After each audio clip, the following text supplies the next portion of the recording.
Sono Isadora Angelini, sono direttrice artistica insieme a Luca Serrani del Teatro Patalò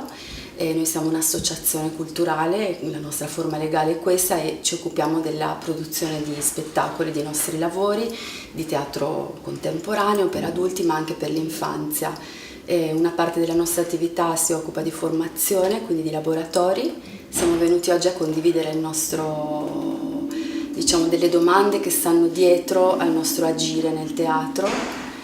e in particolare dell'esperienza a Sant'Arcangelo, dove conduciamo un laboratorio che si chiama Let's Revolution da 4 anni insieme a ragazzi da 14 ai 20 anni e dove da 2 anni invitiamo degli amici a condividere un pubblico che si è creato, quindi una comunità temporanea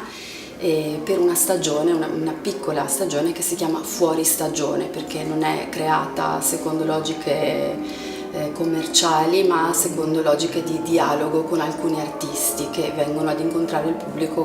condividendo un processo di lavoro.